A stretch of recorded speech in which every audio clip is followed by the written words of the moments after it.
The wagon wheels groaned against the hardpan earth, a sound like a bone snapping slowly under weight.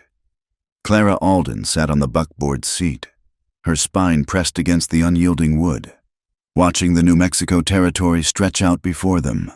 It was a landscape of deceptive beauty. The mesas in the distance were painted in bands of violet and rusted iron, rising like altars to gods that had long since abandoned mercy.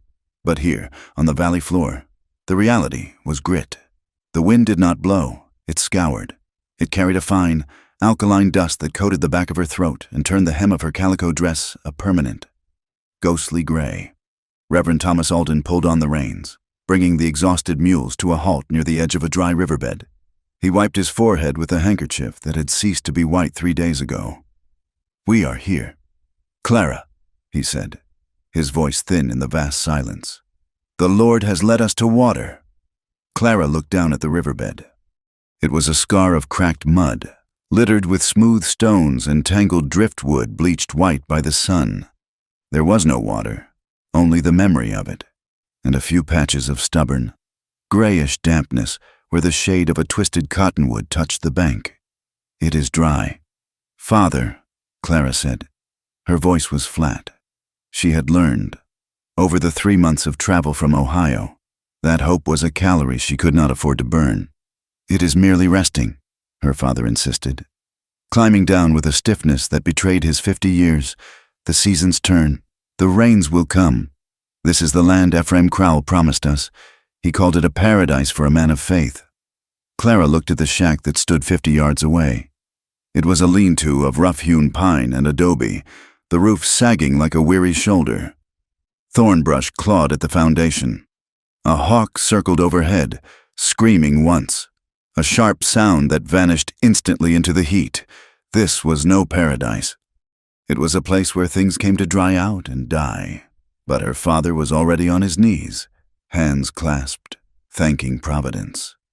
Clara remained on the seat, her eyes scanning the horizon. She felt a prickle on the back of her neck, the sensation of being watched by the land itself. She did not pray. She reached under the seat and checked the position of the heavy iron skillet, the only weapon she knew how to wield. In the weeks that followed, the brutal truth of their existence began to peel away the Reverend's optimism like sunburned skin. The soil was hostile, rejecting the seeds with a stony indifference, but the land was not the heaviest burden. The burden was the shadow of Ephraim Crowell. Crowell was a rancher who owned the valley not by deed, but by the weight of his cattle and the number of men who rode for him. He was a man of heavy silence and sudden, jovial noise, built like a wall of granite. He had advanced Clara's father the money for the wagon, the supplies, and the journey, a sum that seemed abstract in Ohio but terrifyingly concrete here in the dust. Every Tuesday, they drove the wagon 3 hours to the trading post at 7 Creeks to buy what the earth refused to yield. The post was the heart of the territory, a dark, timbered building smelling of cured tobacco, sweat, and raw whiskey. It was here that Clara learned the language of the frontier. It was not a language of words, but of glances. She stood by the sacks of flour, making herself small. While the men leaned against the counter, they spoke of the Apache with a casual, terrifying hatred. They called them wolves, snakes, vermin. They told stories of raids that grew bloodier with every retelling, laughing when someone suggested that the only good Indian was one swinging from a rope.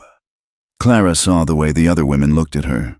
The few that were there, they were hard women, skin like leather, eyes suspicious of her clean hands and her father's collar. They knew the Aldens were in debt. They knew they were soft. It was on a blistering afternoon in late August that Clara first saw him. The trading post fell silent as the door swung open. A heavy silence, thick with resentment.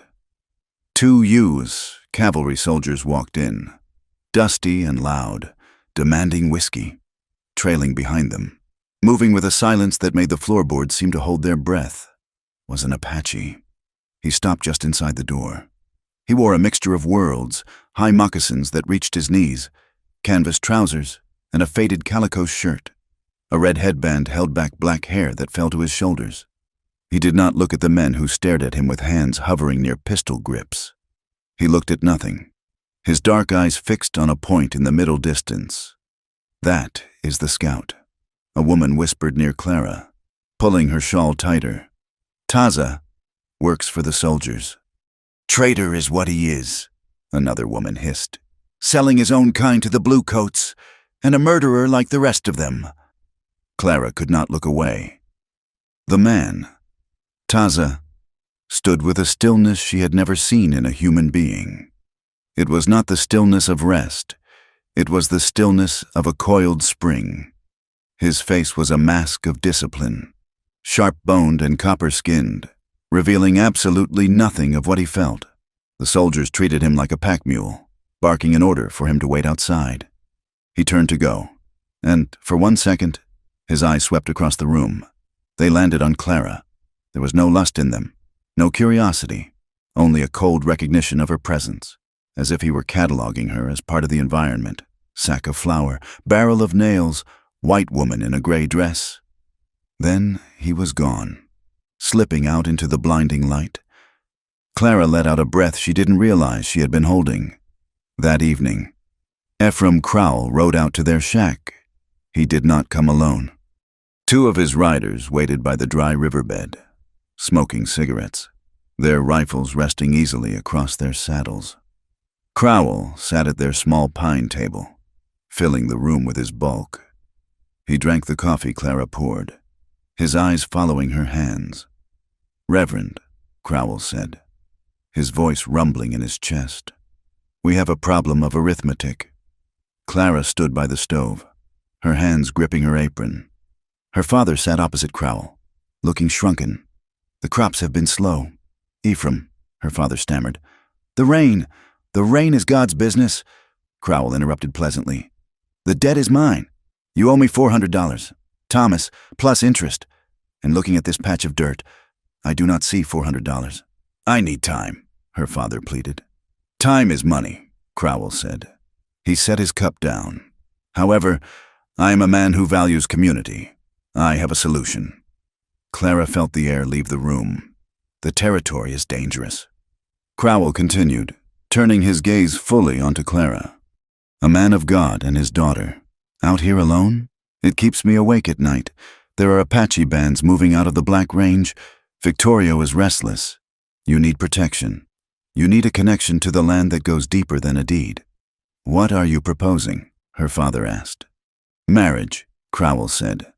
"For Clara." Clara dropped the dish rag. It slapped wetly against the floor. "Marriage?" her father asked, blinking.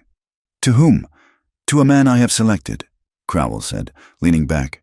"A man who can keep you safe. A man who needs a place in this world just as much as you do. You give the girl to him, and I will defer the debt for 2 years. I will consider the family secured." "Who is he?" Clara asked. Her voice was trembling, but she forced the words out. Crowell smiled, but the smile did not reach his eyes. "A capable man. My dear, a man who knows these hills better than the coyotes." He did not say the name. After Crowell left, the argument lasted until dawn. Her father paced the small floor, wringing his hands, framing the horror as a test of faith. "It is a sacrifice." "Clara," he said, his eyes wet with tears that made Clara sick to her stomach. "Like Jephthah's daughter. We are unprotected. If Crowell turns us out, we starve. Or worse, this man. Crowell says he is strong. He says it is the only way to ensure our safety from the savages." "It is selling me," Clara said, sitting at the table, staring at the grain of the wood. "You are selling me to pay for your bad decisions. It is redemption," her father shouted, then lowered his voice, looking at the door as if God were eavesdropping. "It is our duty to survive." Clara looked at him and saw the truth. He was terrified. He was a soft man in a hard world, and he would feed her to the wolves to buy another day of life. The realization broke something in her chest, snapping the tether of childhood adoration. She was alone. 2 days later, the hysteria broke. A rider came galloping into the trading post while Clara and her father were collecting mail. The horse was lathered, its sides heaving. "Dead!" the man screamed. "The Miller brothers, butchered in the canyon." The post erupted. Men grabbed rifles. Women gathered children. The story flew from mouth to mouth, growing more grotesque with every second. They had been scalped. They had been burned. It was the Apache. It was a war party. Clara stood frozen near the door. She saw Crowell in the center of the room, his face grave, commanding the men to form a militia, but as he turned, she caught a glimpse of his expression. It was satisfied. He walked straight to Reverend Alden. "You see, Thomas," Crowell said, his voice carrying over the panic, "the violence is here. The time for waiting is over. The wedding happens tomorrow, or I cannot guarantee the safety of this post, let alone your shack." "Who is he?" Clara demanded, stepping between her father and the rancher. "If I am to be the price of your safety, tell me the name." Crowell looked down at her, a flicker of amusement in his eyes. "Taza," he said. The room seemed to tilt. "The scout? The Apache?" "He is civilized," Crowell said with a shrug. "He speaks English. He works for the army, and having him in the family, well, it sends a message to his kin, doesn't it? It buys us insurance. And it buys him a reason to stay loyal." A silence rippled through the people nearby, a white woman and an Indian. It was unheard of. It was an abomination. But Crowell's gaze dared anyone to object. He was orchestrating a masterstroke, binding the best tracker in the territory to his control, using a white woman as the chain. Clara felt the blood drain from her face. She remembered the cold, black eyes of the man in the doorway. She remembered the way the soldiers spoke to him. She was to be given to a man who was hated by everyone in the room, a man who lived between worlds, belonging to neither. She looked at her father. He looked away. "I will be ready," Clara whispered. Because she had no choice. Because the alternative was her father's ruin and her own abandonment in a land that ate the weak. 10 miles away, in a canvas tent at the edge of the military encampment, Taza stood before Lieutenant Groton. The lieutenant was polishing his spectacles. "I do not like it either." "Taza," he said, "it is messy. But Crowell has influence in Santa Fe. He says the settlers are on the verge of a riot after the Miller killings. He says a union between you and a settler family will calm the waters, show integration. I do not want a wife." Taza said. His voice was low, rasping like gravel. "It is not about what you want." The lieutenant sighed, holding the spectacles up to the light. "It is about the rations for the Warm Springs band. Your uncle's people are starving. Taza, the beef delivery is late again. Crowell controls the beef contracts." Taza went still. His hand rested on the hilt of the knife at his belt, a reflex he checked instantly. He says if you agree to this arrangement, the beef will be delivered on Friday, full weight. If you refuse, well, Crowell can be difficult, and I cannot protect your kin if the locals decide to hunt them down in retaliation for the Millers. Taza looked through the open flap of the tent. He saw the heat shimmering off the parade ground. He saw the way the soldiers looked at him, necessary, but despised. He thought of his uncle's face, gaunt with hunger. "I will do it," Taza said. The wedding took place at the Alden homestead at noon, under a sun that hammered the earth flat. It was stripped of all joy. There were no flowers, only the dry rattle of sagebrush in the wind. A dozen settlers stood in a semicircle, their arms crossed, eyes full of judgment and morbid curiosity. They looked at Clara as if she were already dead, or worse, tainted. Clara wore her mother's dress, taken in at the waist, the lace yellowed with age. She stood in the dust, her hands shaking so badly she had to clasp them together to keep from dropping the Bible she held. Taza stood 3 feet away from her. He had washed, his hair damp and slicked back. He wore a clean white shirt that seemed too bright against his dark skin, and a stiff black coat that restricted his movement. He did not look at her. He stared straight ahead at the shimmering horizon, his face a mask of stone, the justice of the peace. A man Crowell had brought from town, hurried through the words. He did not ask for objections. He did not offer a sermon on love. "Do you, Clara Alden, take this man?" Clara looked at Taza. Up close, he smelled of sage smoke and lye soap. There was a scar running from his jaw down his neck, vanishing into the collar. He was terrifyingly real, a stranger, a savage she had been raised to fear. Now standing as her husband, "I do," she whispered. The words tasted like ash. Taza's response was a low rumble, barely audible. "I do." There was no kiss. The justice declared them man and wife, and the silence that followed was heavy enough to crush a lung. Ephraim Crowell stepped forward, clapping Taza on the shoulder with a force that was meant to dominate. "Done," Crowell said. "You have your land. Taza, the strip near the canyon spring, take her there. Keep the peace." Crowell's eyes met Clara's. There was a warning in them. "You are the payment. Be good currency." Her father hugged her briefly, his body trembling. He smelled of fear. "God go with you, Clara," he mumbled, then pulled away quickly, unable to meet her gaze. Clara climbed onto the buckboard of the small wagon Crowell had provided. Taza took the reins. He did not help her up. He snapped the reins, and the mules lurched forward. They drove away from the only home she had known in this territory, leaving the settlers staring after them, a cloud of dust rising to obscure the view. They rode in silence for 2 hours. The terrain grew rougher, the flat scrub giving way to rising rock formations and deep, shadowed arroyos. Taza did not speak. He did not look at her. He drove with an efficiency that was almost mechanical. Clara sat with her hands in her lap, her knuckles white.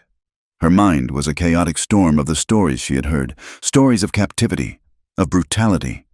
Every time the wagon jolted, her heart hammered against her ribs. They arrived at the canyon spring as the sun began to bleed into the western mountains. The dwelling was small, an adobe structure built into the side of the cliff, protected by an overhang. It was old, likely built by the ancient ones or earlier settlers, and patched with fresh mud and timber. Taza stopped the wagon. "Get down," he said. It was the first time he had spoken to her directly since the ceremony. His English was clear, accented but precise. Clara climbed down, her legs unsteady. She waited. Taza unhitched the mules, leading them to a small corral near the spring. He moved with a fluidity that fascinated and terrified her.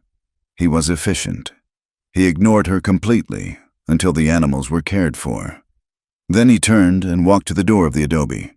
He opened it and waited. Clara walked past him, the hem of her wedding dress dragging in the dirt. She stepped into the dark interior. It was cool inside, smelling of earth and dried herbs. There was a fireplace, a small table, and in the corner, a bed frame roped with rawhide, covered with blankets. One bed. Night fell quickly in the canyon. Taza lit a kerosene lamp, the yellow light throwing long, dancing shadows against the mud walls. He took off his coat and hung it on a peg. He turned to look at her. Clara stood by the table, shivering though it was not cold. The terror she had been holding back all day began to curdle into a strange, desperate panic. She was married. This was her husband. She knew what happened between husbands and wives. She had heard the whispers, the crude jokes. She looked at him. He was watching her with that same unreadable expression. He was waiting. Clara's mind raced. If she fought, he would kill her. If she ran, the desert would kill her. Crowell had said he would protect them. This was the bargain. She had to fulfill her part. Her hands moved to the buttons of her bodice. Her fingers were clumsy, slipping on the small pearl discs. She undid the top button, then the second. She pushed the dress off her shoulders, letting it fall to her waist, revealing the white cotton shift underneath. She kept her eyes squeezed shut, waiting for the violence, waiting to be taken. She heard his footsteps, the crunch of boots on the dirt floor. She flinched. He stopped in front of her. She could feel the heat radiating from his body. "Stop," he said. Clara opened her eyes. He was standing arm's length away. He was not reaching for her. His hands were at his sides, clenched into fists. "You do not have to do this," he said.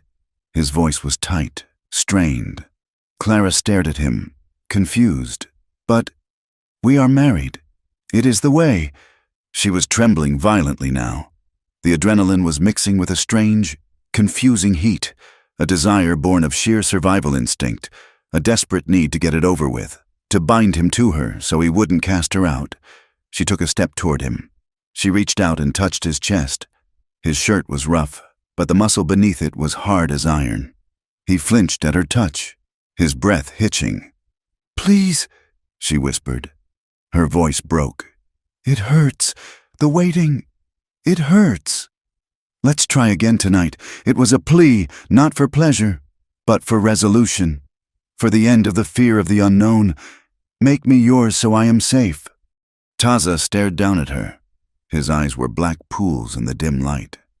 For a moment, she saw something flash behind the mask, a raw, burning anger, and beneath it, a profound exhaustion. He looked at her hand on his chest, then up to her face. He saw the terror in her eyes. He saw the way she was offering herself like a sacrificial lamb. He reached up and took her wrist. His grip was firm, calloused, but not cruel. He pulled her hand away from his chest. "No," he said. He stepped back, putting distance between them. The rejection hit Clara like a physical blow. She felt a flush of shame burn up her neck. Was she not even good enough for this? "Go to the bed," he said. "Sleep. Where will you sleep?" she asked, pulling her dress back up, clutching the fabric to her chest. Taza turned away, picking up a blanket from a pile in the corner. "Outside," he said. "I will watch the door." He blew out the lamp, plunging the room into darkness. Clara heard the door open and close. She was alone. She stood in the dark for a long time, her heart pounding. Slowly, she moved to the bed and lay down, curling into a tight ball. She listened to the wind outside. She thought of his hand on her wrist. He could have taken her. He had the right, by law and by force. But he hadn't. She lay awake, staring into the blackness. She realized, with a sudden, sharp clarity, that his patience was not weakness. It was a wall he had built, a discipline. He was holding back a flood. Outside, leaning against the adobe wall. Taza looked up at the stars. His hand shook slightly, the tremor of a man holding an immense weight. He breathed in the cold night air, forcing his pulse to slow. He would not be the monster they expected him to be. He would not be Ephraim Crowell. He would wait, even if the waiting burned him alive. The canyon did not welcome Clara. It merely tolerated her. Life at the spring was a reduction of the world to its sharpest elements.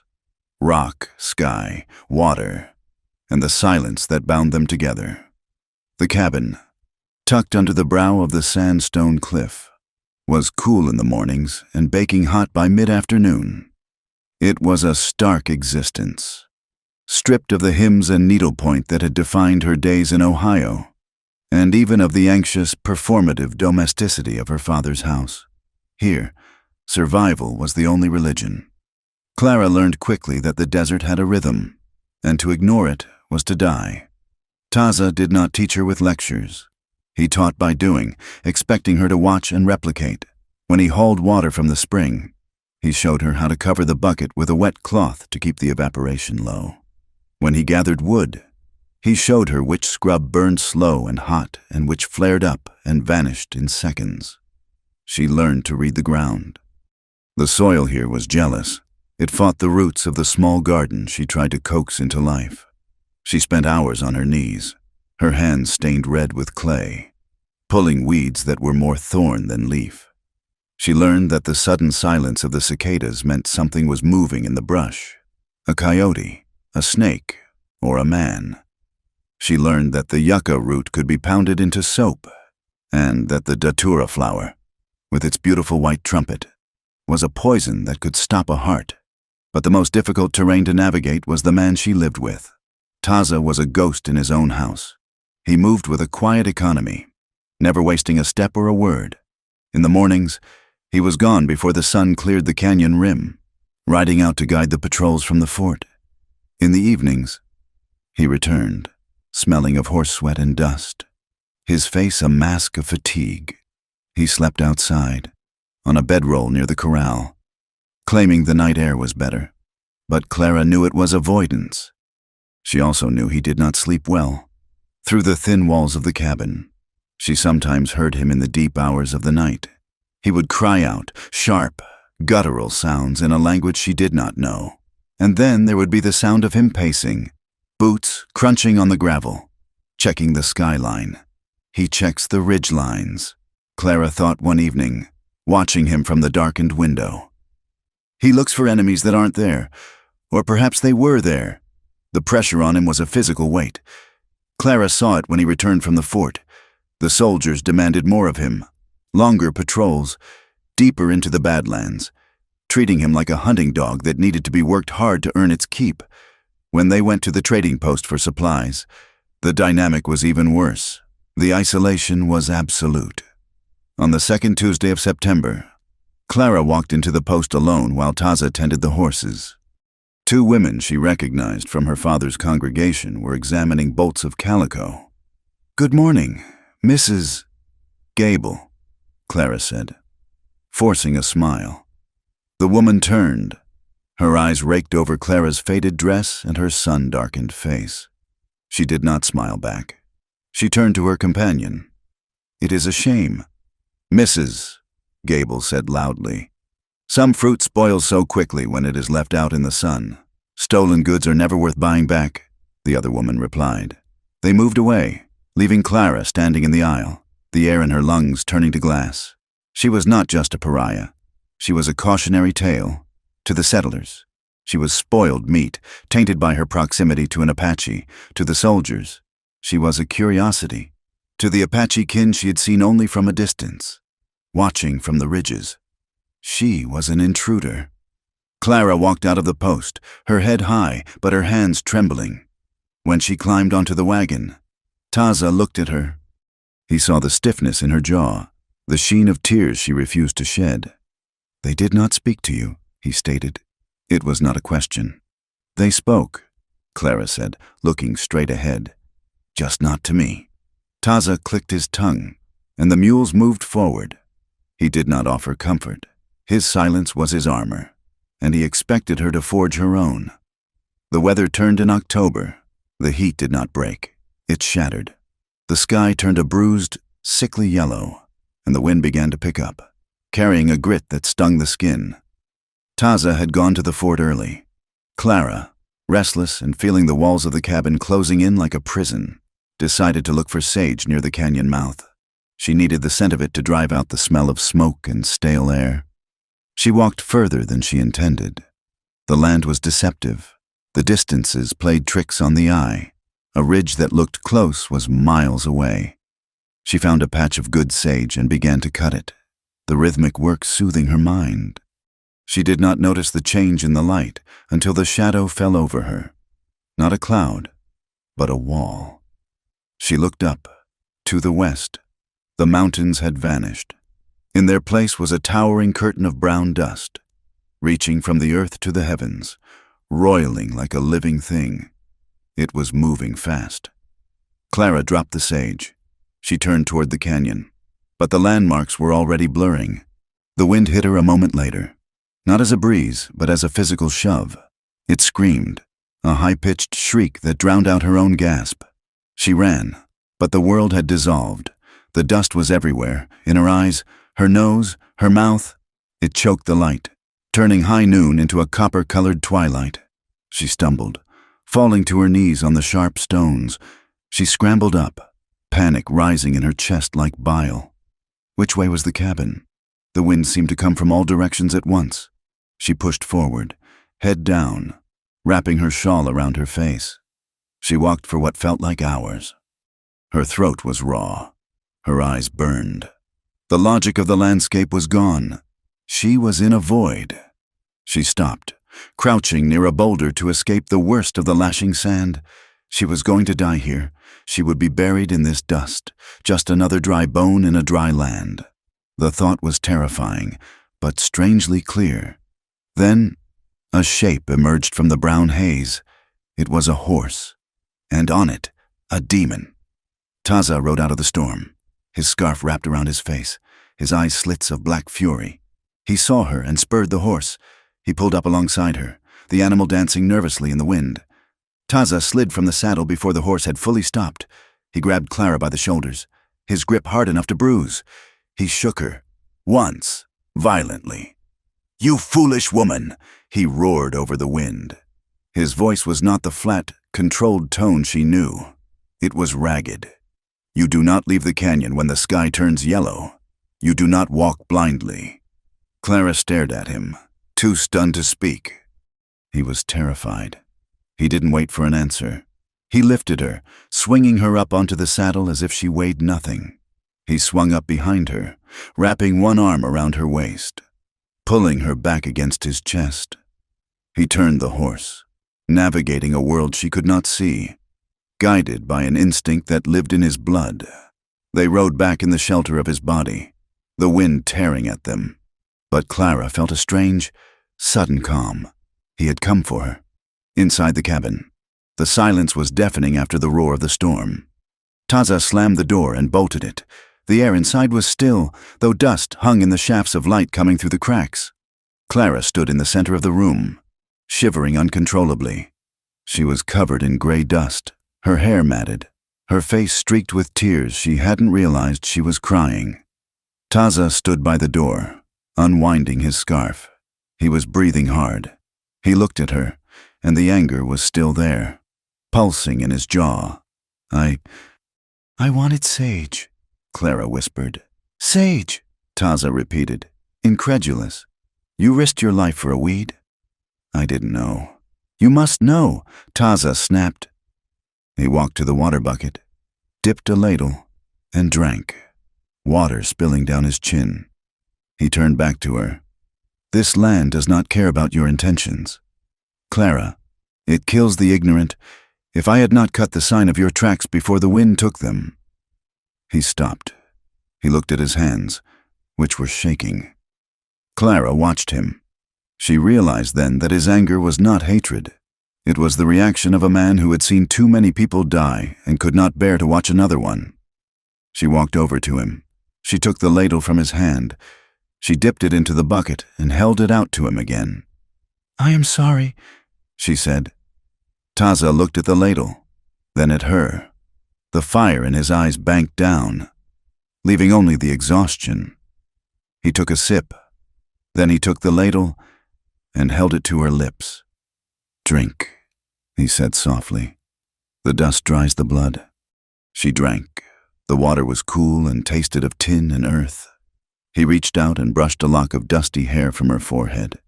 His hand lingered for a second, rough skin against her temple. It was the first time he had touched her without practical necessity since the wedding. "Why did you come back?" Clara asked. "You could have let the storm take me.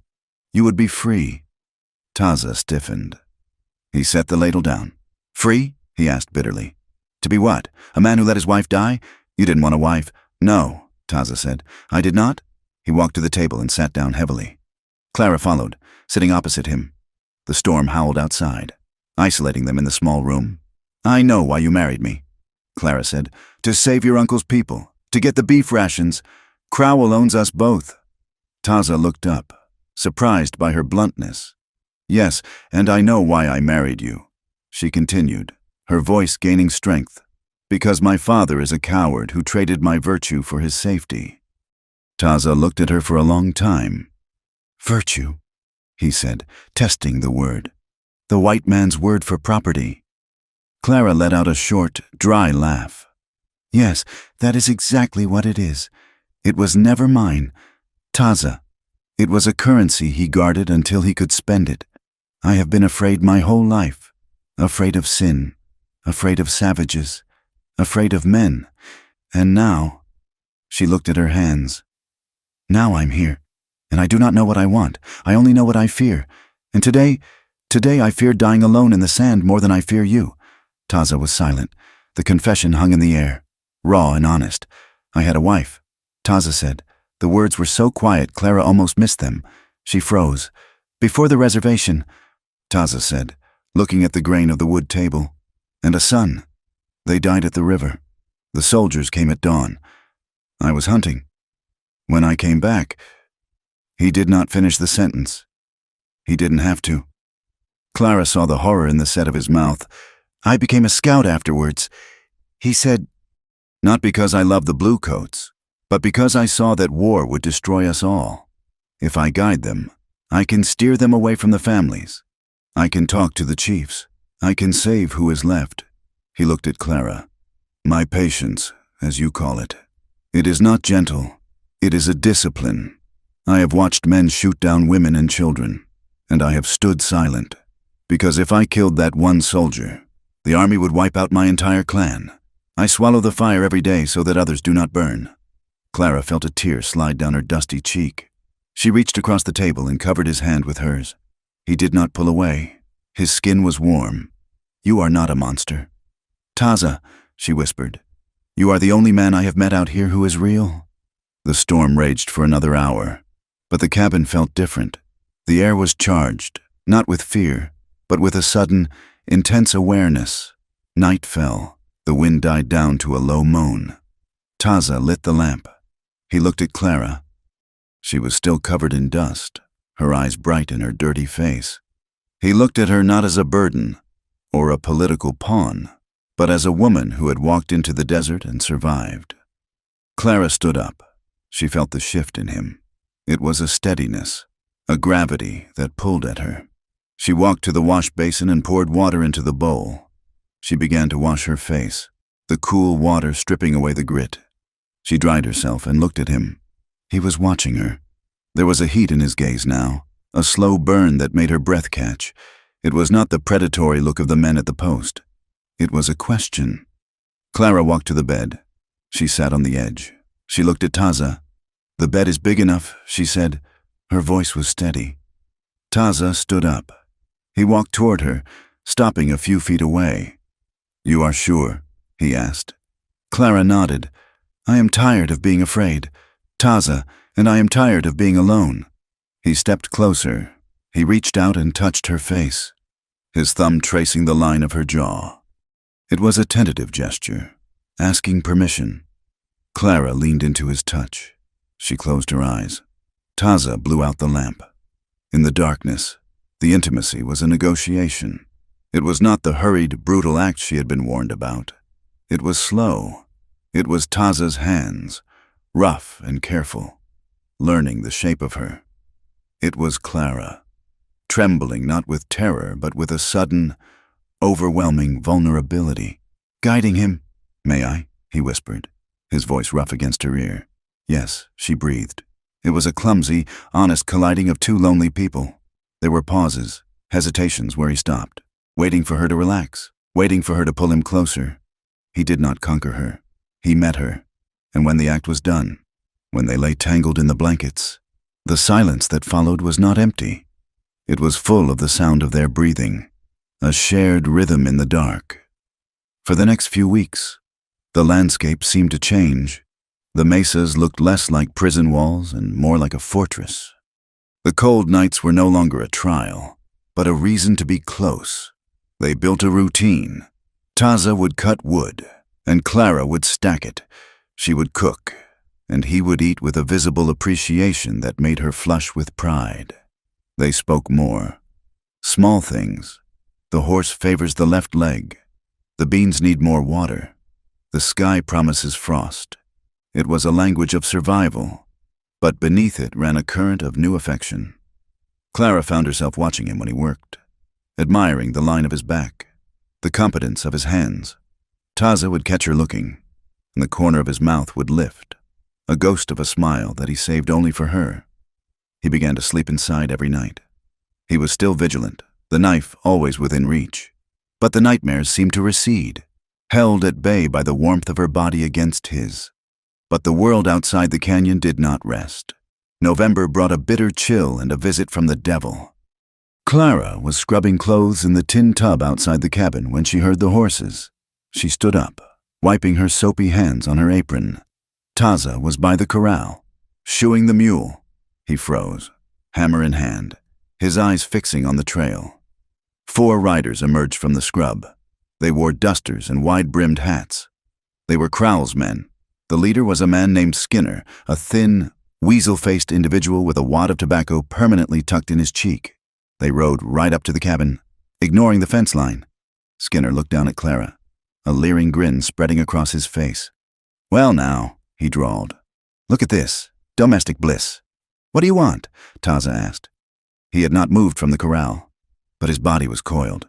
Just inspecting the property, Skinner said, spitting a stream of brown juice onto Clara's clean laundry. Mr. Crowell likes to keep an eye on his investments, make sure the livestock is healthy. He looked at Clara, his eyes dropping to her chest. You look healthy enough, darlin', filling out nicely. Clara felt a surge of nausea. She stepped back. Taza dropped the hammer. It hit the ground with a heavy thud. Leave her be.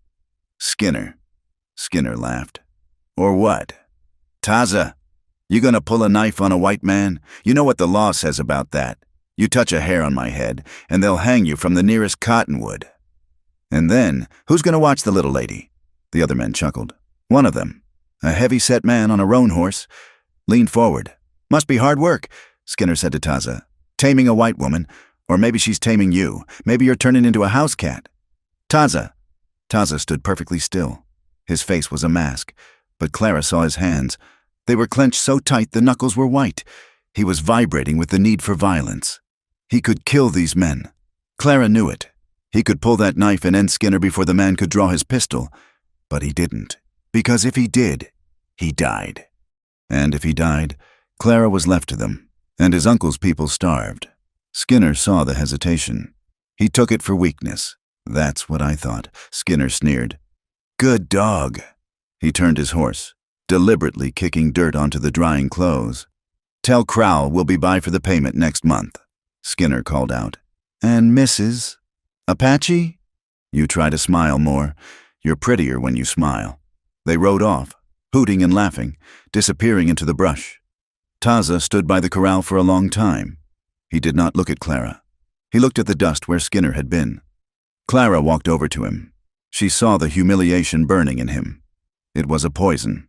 To a warrior, to a man of his skill, standing down before a man like Skinner was a death of the spirit. She reached out and took his hand. He tried to pull away, shame radiating from him. But she held on. Thank you, she said fiercely. Taza looked at her. His eyes were wild, tormented. For what? For letting him insult you? For being a coward? For staying alive? Clara said. For choosing me over your pride. She squeezed his hand, her fingernails digging into his palm. That was the hardest thing I have ever seen a man do, she said. Taza let out a long, shuddering breath. He leaned his forehead against hers. They will come back, he whispered. I know, Clara said, and we will be ready. But as she held him, she looked at the horizon where the riders had vanished. The peace of the last few weeks was gone. The canyon was no longer a fortress. It was a trap, and they both knew that patience, eventually, would run out. The winter did not bring snow to the high desert. It brought a cold that was dry and brittle, snapping the sagebrush stems like glass. But the true frost settled not on the land, but over the chaotic administration of the San Carlos Agency. A new Indian agent had arrived in the territory. His name was Silas Meeks, a man with a face like soft dough and eyes that were constantly shifting, as if looking for a ledger to balance in his favor. He sat behind his desk at the agency office, wiping his hands on a stained handkerchief, explaining to a room full of hungry men why the promised beef rations had not arrived. It is a supply chain issue, Meeks said, his voice oily and bureaucratic. The contractors in the East, the weather, the government is doing its best. You must be patient. Taza stood in the back of the room, leaning against the rough-hewn wall. He knew Meeks was lying. He had seen the cattle herds moving north 2 nights ago, driven by men who rode for Ephraim Crowell. The government beef, paid for by treaties and promises, was being diverted to private markets while the Apache families in the Warm Springs camp boiled leather to make soup. Taza said nothing. He watched Meeks. He watched the way the agent's eyes flickered toward the back door, where Crowell's foreman was waiting. It was a game of starvation, a slow tightening of the noose designed to provoke a reaction. Clara felt the tightening in a different way. She stood at the counter of the trading post, her basket empty. The shelves were bare. or priced so high that the coins in her pocket were useless. But the scarcity of flour was not the hardest thing to bear. It was the voices. The trading post was crowded. Women from the settlement gathered near the fabric bolts. Their backs turned to Clara, but their voices pitched perfectly to carry. "It is a judgment," one woman said. Her name was Mrs. Gable, the wife of the blacksmith. "You cannot mix blood and expect the Lord to bless the harvest." "She chose her bed," another woman replied.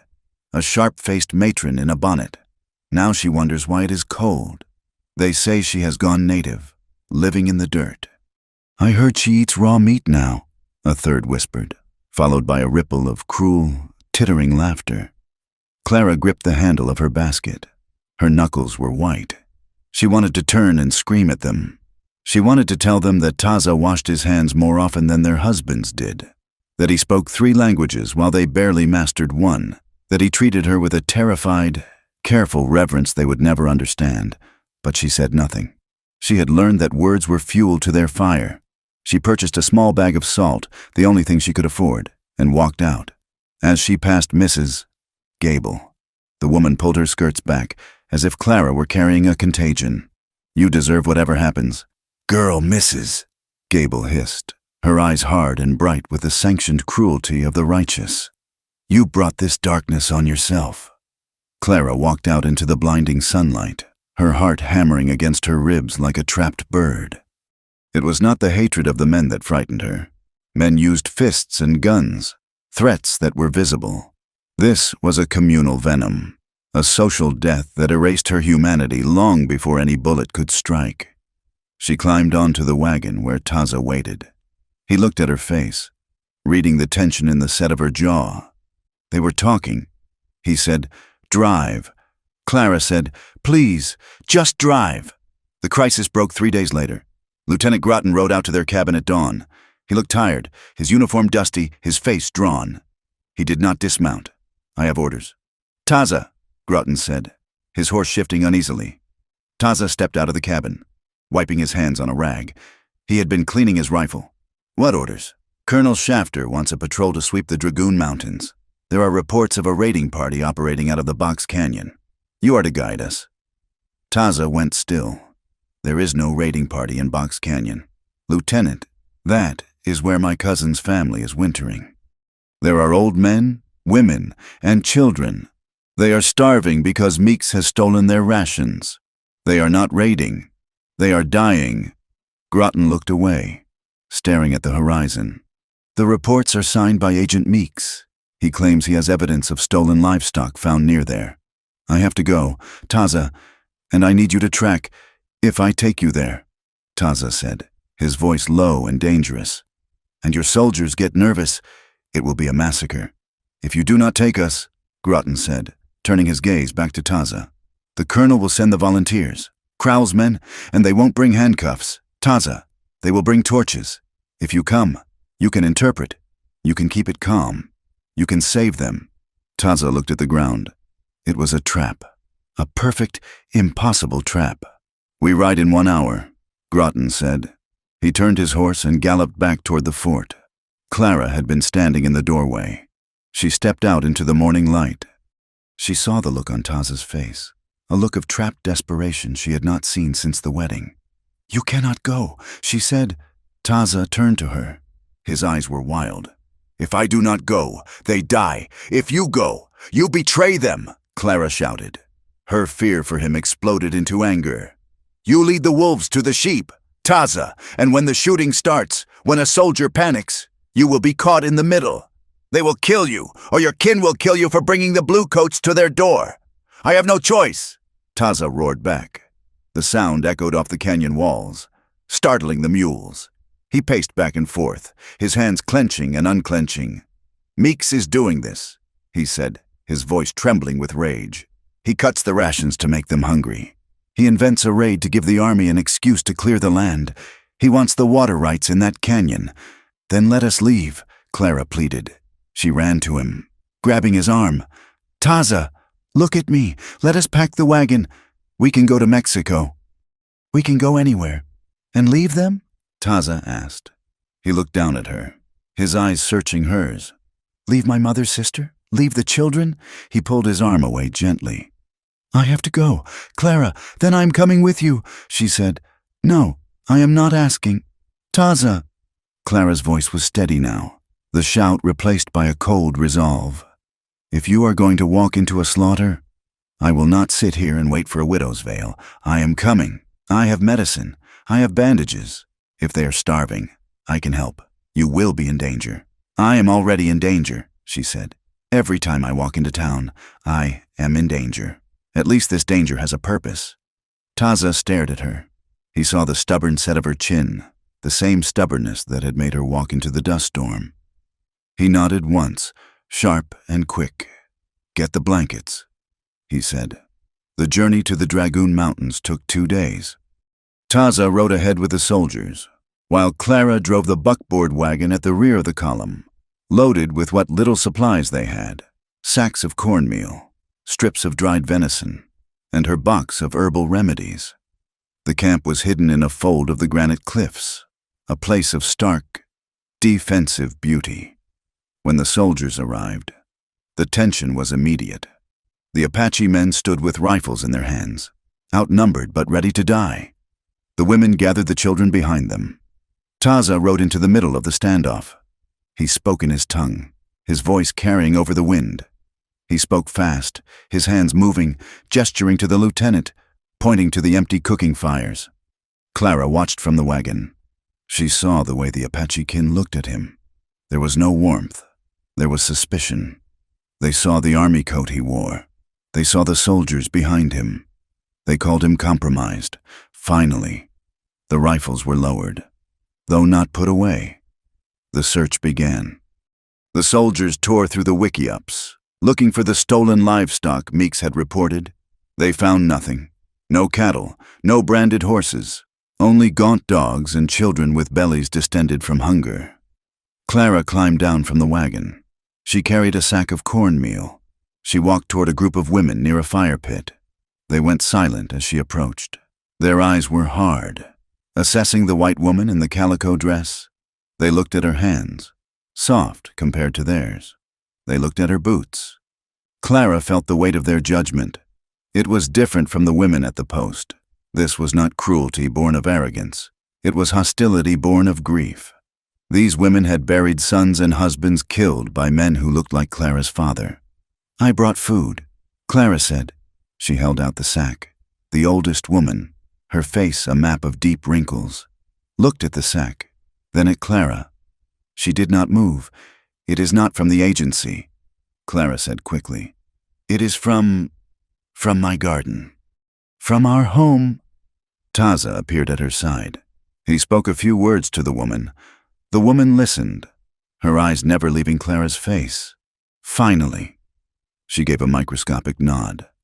A younger woman stepped forward and took the sack. It was not a welcome. It was a transaction. But it was a start.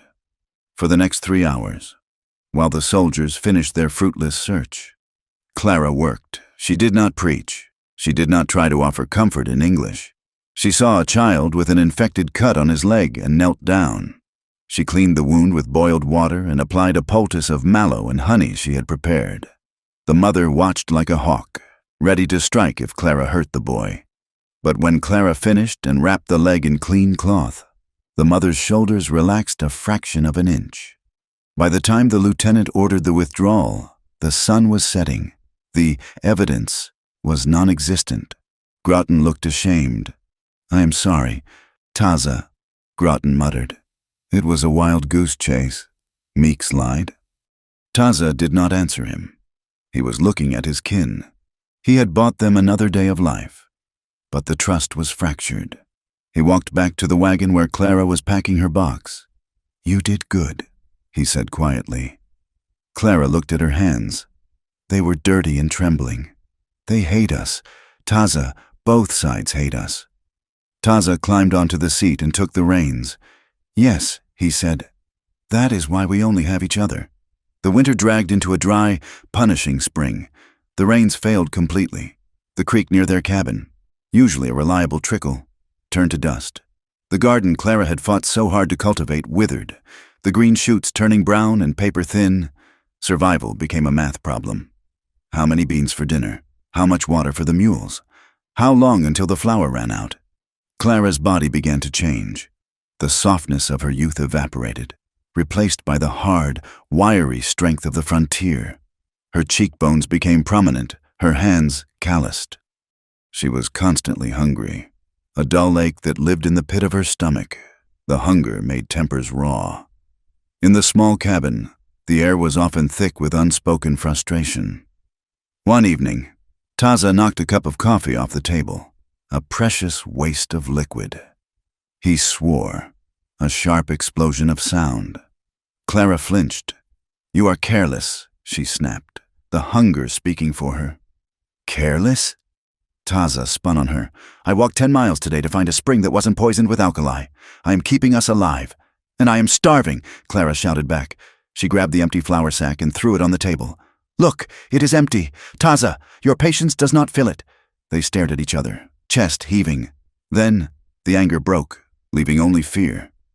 Taza crossed the room in 2 strides and pulled her into his arms. He buried his face in her neck. "I am sorry," he groaned. "I am sorry." Clara held him, her fingers tangling in his hair. Their intimacy changed. It was no longer just a discovery of pleasure. It became a desperate refuge. In the dark, under the piles of blankets, they clung to each other with a frantic energy. It was a way to prove they were still alive, still human. But even in the dark, the world intruded. Sometimes, after they made love, Taza would pull away, lying stiffly on his back. Clara knew what he was thinking.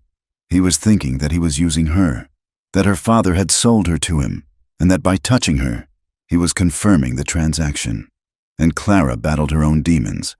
Sometimes, when he touched her, she felt the ghost of the women's whispers. She lay with a savage. She would hate herself for the thought, then hate them for planting it, then hold Taza tighter to drown it out. In April, Ephraim Crowell decided that the slow death of the Alden-Taza alliance was taking too long. He needed a spark.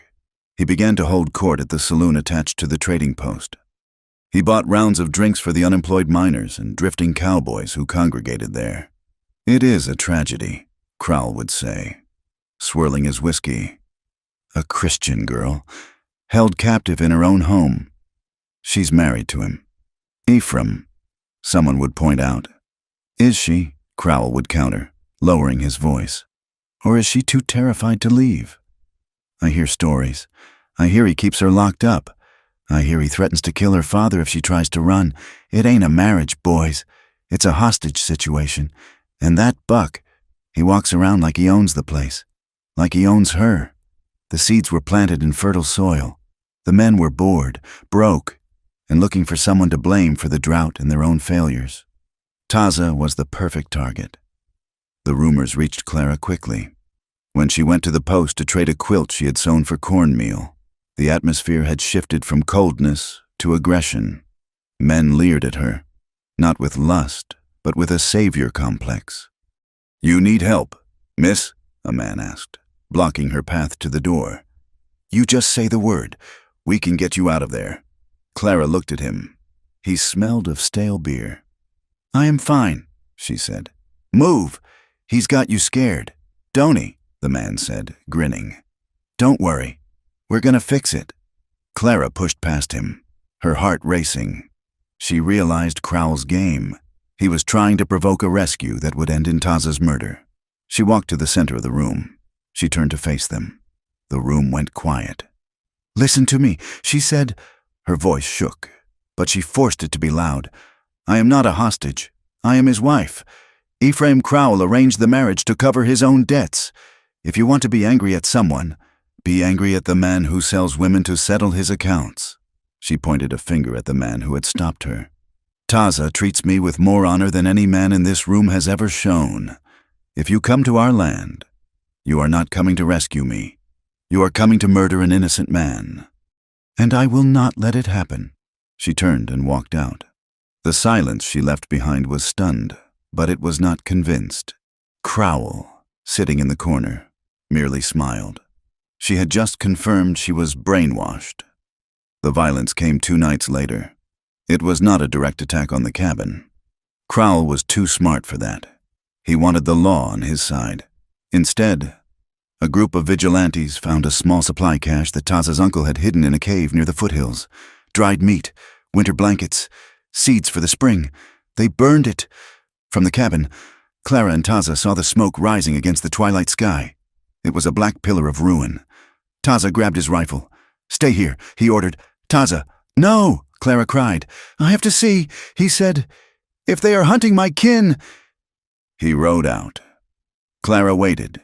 She sat in the dark with the shotgun across her lap, watching the road. The hours stretched like torture. She imagined him dead in a ditch. She imagined him arrested. He returned well past midnight. He burst through the door, bringing the smell of smoke and copper with him. He was breathing hard. His shirt was soaked in blood. Clara dropped the shotgun and ran to him. "Taza, you're hurt." She tried to examine him, her hands searching for the wound. "It is not mine." Taza gasped. He pushed her hands away, staggering toward the water basin. "It is not my blood." He began to scrub his hands, the water turning pink. He was shaking violently. "Who?" Clara asked, terrified. "Who is it? A boy?" Taza choked out. "One of the herders. He was trying to save the blankets. The vigilantes. They were shooting blindly into the smoke. I got there. I tried to pull him out." He stopped. He gripped the edge of the basin so hard the wood creaked. "He died in my arms." "Clara, he was 12 years old. And the men who shot him, they were laughing. They were drunk. They set fire to the food and shot a child, and they rode away laughing." Taza's knees gave way. He slid down the wall to the floor. The great stone mask he wore, the patience he had cultivated for years, finally shattered. He buried his face in his bloody hands and wept. It was a terrible, ragged sound. The sound of a man who had held the world up for too long and had finally been crushed by it. Clara fell to her knees beside him. She did not tell him it would be all right. It wasn't all right. She did not quote scripture. She wrapped her arms around him. She pulled his bloody head against her chest. She rocked him. "I see you," she whispered into his hair. "I see you. Taza, I am here." She held him while he shook apart. She realized then that love in the West was not about romance. It wasn't about sunsets or poetry. It was about witnessing. It was about looking at the horror with someone and saying, "I will not look away. I will not leave you in this dark." They stayed on the floor until the candles burned down. When the gray light of dawn touched the window, Taza stopped shaking. He pulled away from her. His face was ravaged, his eyes red. But the hysteria was gone. In its place was something cold and hard as iron. He stood up. He walked to the corner where he kept his tracking gear. "They will blame the Apache for the fire," he said. His voice was flat. "Meeks will write a report saying the boy was a raider. Crowell will say it was self-defense." "Yes," Clara said, standing up. "That is what they will do." Taza turned to her. "I cannot survive this by being patient. Clara, if I do nothing, they will kill us all, one by one." "Then we do something," Clara said. She walked to the table. "We stop playing by their rules. We don't fight them with guns. Taza, we fight them with their own paper." Taza looked at her. "What do you mean?" "Meeks is a bureaucrat," Clara said. "He keeps records. If he is stealing the beef, he has a ledger. If he is forging reports, he has drafts. He is arrogant. He thinks no one checks."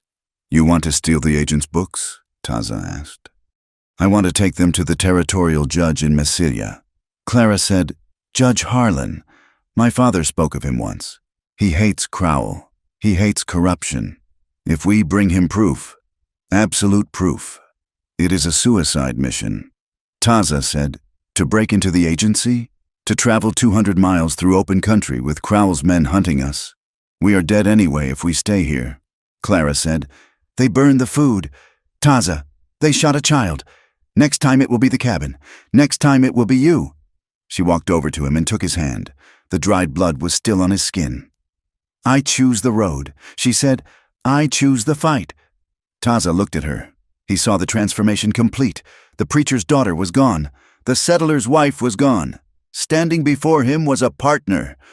"We go tonight," Taza said. "We go tonight." Clara agreed. She turned to pack the remaining food. Taza began to clean his rifle. The silence in the cabin was no longer oppressive. It was the silence of a held breath before the plunge. The patience was over. The reckoning had begun. The moonlight turned the Badlands into a graveyard of silver bones. They moved by night, Taza leading the mules through the labyrinth of the Black Range, avoiding the main trails where the dust would betray them. It was a brutal country of vertical rock and scree that slid underfoot like ball bearings. Clara rode the lead mule, her body aching in places she didn't know she possessed. The cold was a physical weight. At this altitude, the desert didn't just drop in temperature, it became hostile. Her breath plumed in the air, vanishing instantly in the wind that scoured the basin. They had been running for 5 days. Taza stopped the animal with a touch to its neck. He stood still, listening. He was a shadow among shadows, his silhouette merging with the twisted juniper. "We walk from here," he said. "The shale is too loose. The animals will slide." Clara climbed down, her boots hitting the frozen ground with a sharp crack. She did not complain. The time for complaints had passed somewhere back near the ruins of the burnt supply cache. They led the mules down a ravine that seemed to drop into the center of the earth. At the bottom, a thin ribbon of ice-rimmed water promised life. This was the country where the map ended and survival began. In the days that followed, Clara learned that the West was not divided simply into white and Indian, or civilized and savage. It was a fractured mosaic of outcasts. They found shelter on the third night in the jacal of a Mexican widow named Senora Vega, hidden deep in a box canyon. She was a woman made of wire and dried apple skin, smoking a corn-husk cigarette while she gutted a rabbit. She did not ask their names. She saw Taza's face and Clara's pale, wind-burned skin, and she knew exactly what they were. Hunted. The law? Senora Vega spat into the fire. "The law is a fence. Mihija. It keeps the cattle in and the wolves out.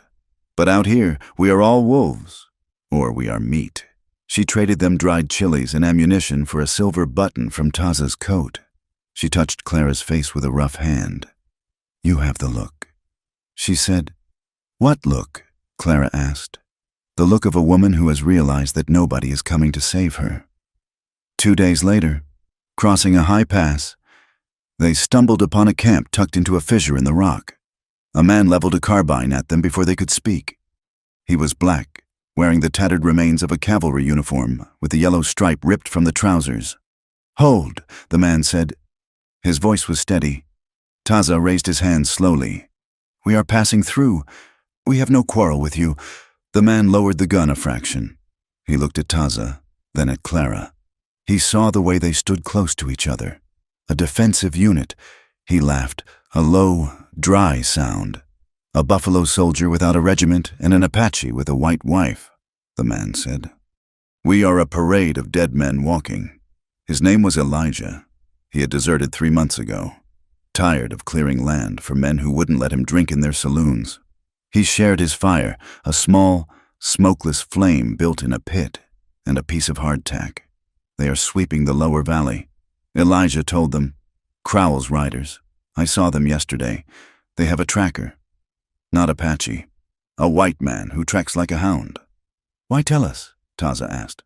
Elijah poked the fire. "Because the enemy of my enemy is just another poor devil trying to breathe. You watch the ridges. Scout. They are looking for smoke." The encounters stripped away Clara's old world view. She had been raised to believe in a hierarchy. God, government, father. But here, in the freezing dark, the only hierarchy was who had water and who had a gun. The widow, the deserter, the mission nurse they met later who bandaged Taza's arm without a word of preaching.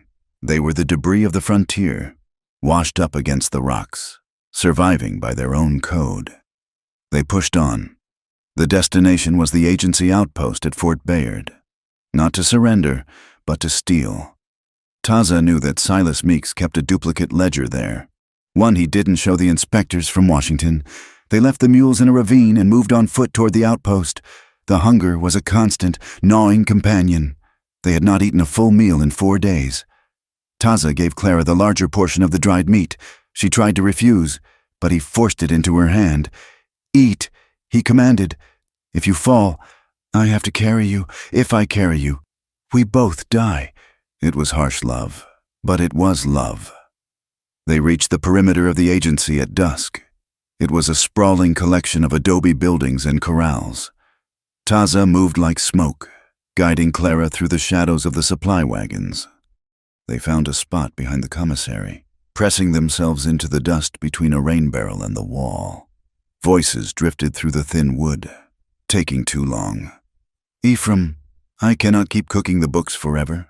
It was Meeks. Clara felt Taza stiffen beside her. You will cook them until I say they are done. Silas. That was Crowell's voice. Heavy, confident. The girl is the key. When we catch her, the Apache will do something stupid. Then we hang him. Then the land is clear, and the beef contract is yours for another 5 years. I don't like it. Meeks whined. The inspector is due in May. Let him come. By May, there won't be any Indians left to count. Clara's hand found Taza's in the dark. His grip was bone-crushing. They were hearing the architecture of their own destruction. Later, they watched a young clerk, a boy no older than 18 with ink-stained fingers, leave the office. He looked nervous, checking over his shoulder. He went to the stables, pulling a flask from his boot. Taza moved. He was on the boy before Clara could blink, a hand over his mouth, dragging him into the shadows. Don't kill him, Clara hissed, stepping into the light. The boy's eyes went wide. He saw the Apache scout and the missing white woman. He started to shake. Samuel, isn't it? Clara said. She remembered him from the few times she had visited the office with her father.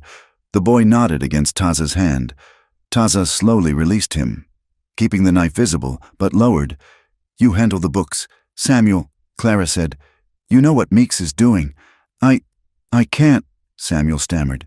They'll kill me. They are going to kill everyone. Samuel, Taza said. His voice was a low rumble. They are starving children to start a war. Is that why you came west? To help butchers? Samuel looked at the ground. He was crying. No, I just wanted a job. Get us the page, Clara said. The one with the real beef counts. And come with us. We are going to Judge Harlan in Massilia. You testify, and you can start over. Samuel looked at the commissary door. Then at them. I can get it. Tonight. Meet me at the old kiln ruins at dawn. I can't leave now. They'll notice. He ran back inside. Taza and Clara retreated into the brush. The wait was agonizing. They huddled together under a rocky overhang, the cold seeping into their bones. Do you trust him? Taza asked. I trust his fear. Clara said, he is terrified of God. Taza, I saw it in his eyes. Taza pulled her closer, wrapping his coat around both of them. His body was a furnace, in the face of the encroaching death. Their desire flared up, sudden and fierce. It wasn't about pleasure. It was a frantic need to affirm life. Taza kissed her, his mouth tasting of salt and desperation. Clara clung to him, her hands tangled in his long hair. If we die, she whispered against his neck. We do not die. Taza swore, not yet. Dawn broke gray and cheerless. They made their way to the kiln ruins, a crumbling stone chimney near the river. Samuel was not there. They waited. The sun climbed higher. Taza checked the wind. Something is wrong, he said. They moved toward the riverbank. They found him 100 yards downstream. Samuel was hanging from a cottonwood branch. His hands were bound behind his back. A piece of paper was pinned to his shirt. Clara gasped, covering her mouth to stifle a scream. Taza grabbed her, pulling her down into the reeds. He read the paper from a distance. Thief! Crowell found him, Taza said flatly. Clara stared at the swaying body, the boy who had wanted a job, the witness who was going to save them. Dead. Justice, Clara whispered, her voice breaking. Where is the justice? It is in the ground, Taza said. With him? He crawled forward, low in the grass. He checked the boy's pockets, risking exposure. He came back minutes later, his face grim, empty. But look. He held up a crumpled piece of paper he had found clenched in the boy's stiff fist. It was not the full ledger. It was a single page, torn hastily. a list of dates and weights, and a note in Meeks's handwriting. Diverted to EC, payment received. It is not a testimony, Taza said, but it is a start. They pulled back, moving fast. The killing meant Crowell was close. They scrambled up the ridge, lungs burning. Suddenly, a shot rang out. Dust kicked up inches from Clara's boot. "Run!" Taza shouted. They sprinted through the rocks. More shots echoed, the crack thump of high-powered rifles. Crowell's men were on the high ground. They were being funneled toward a dead-end canyon. "Up!" Taza pointed to a narrow chimney in the rock face. They climbed, fingers tearing on the stone. Bullets chipped the rock face around them. They hauled themselves onto a narrow ledge, hidden from below but trapped. The only way out was a precarious traverse across a sheer face exposed to the valley floor. Taza looked at Clara. He looked at the traverse.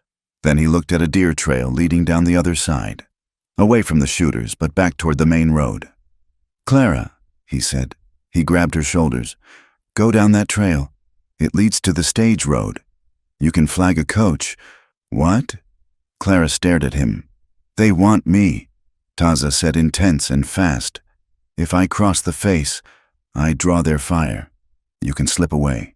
You can take the paper to the judge." "No, Clara, you are white. If they catch you alone, they might spare you. If they catch us together, we are both dead. Go!" He tried to push her toward the trail. Clara planted her feet. She grabbed his vest. "I am not your property to be saved," she hissed, her eyes blazing. "I am your wife. We go together or we drop together. I am done running away from the things I love." Taza stopped. He saw the fire in her. It was the same fire that had burned in the eyes of the warriors he had admired as a boy. She was not choosing martyrdom. She was refusing to be owned by fear. He nodded. "Then we climb." They crossed the face together. Taza moved first, shielding her body with his own whenever the angle allowed. Bullets whined past like angry hornets. One grazed Taza's thigh, tearing the canvas pants. But he didn't falter. They crested the ridge and collapsed into the safety of the tree line on the other side.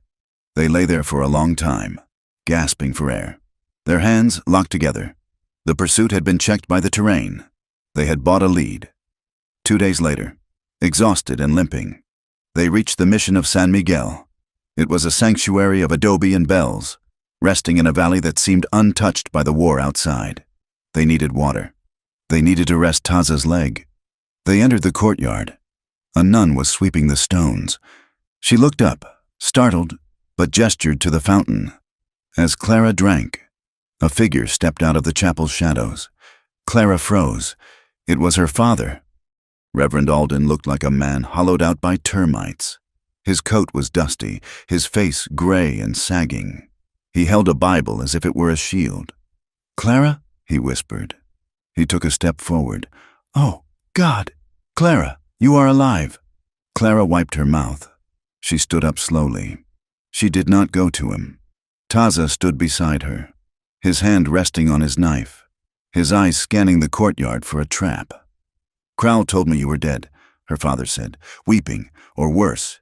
He brought me here. He said if I prayed, you might come back." "He is here?" Taza asked sharply. "He is coming," the Reverend said. "He is meeting the soldiers here.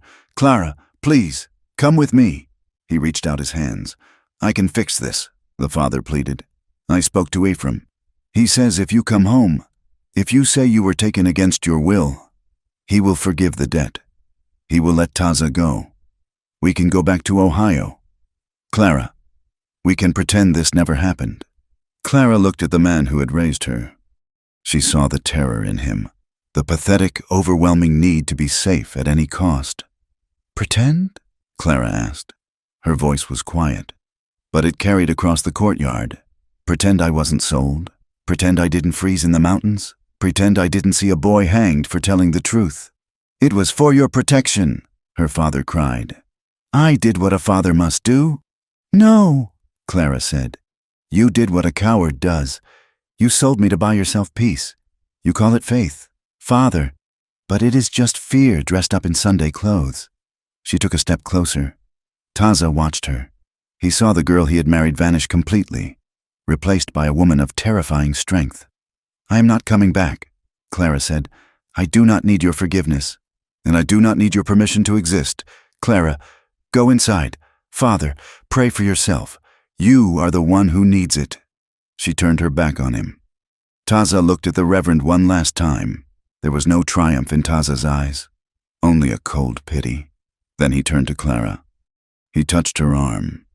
There was a new weight in his touch. It was not just protection anymore. It was reverence.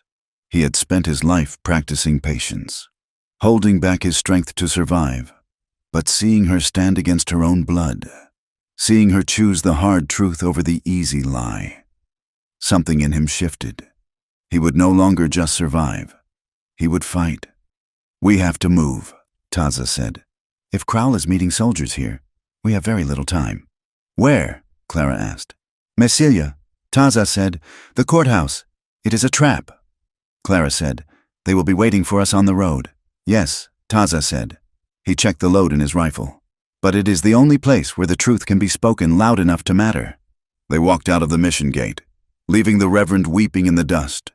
They walked toward the main road, toward the town, toward the lions. They had a single page of numbers, a dead witness, and each other. And for the first time, Taza walked not as a scout guiding others, but as a husband walking beside his wife. Messilia was not a town built for secrets. It was built for commerce and judgment. The plaza was a square of hard-packed earth surrounded by adobe buildings with flat roofs and deep portals, dominated by the twin-towered Basilica of San Albino. It was a place where civilizations collided. American law, Mexican tradition, and the raw violence of the territory, all overseen by men in frock coats who believed that ink was thicker than blood. Clara and Taza rode into town at mid-morning. They had abandoned the mules miles back, trading the last of their gear for 2 tired horses from a sheep herder. They looked like specters. Clara's dress was torn at the hem and stained with the red dust of the high country. Taza wore his exhaustion like a second skin, his eyes sunken, his right leg stiff from the grazing wound he had sustained in the mountains. They did not hide. Hiding had been for the Badlands. Here, visibility was their only shield. The atmosphere in the plaza shifted as they passed. Conversations died. Men tipping their hats to ladies froze mid-gesture. The silence rippled outward from them like a wake. It was not the hostile, hot silence of the trading post. This was colder.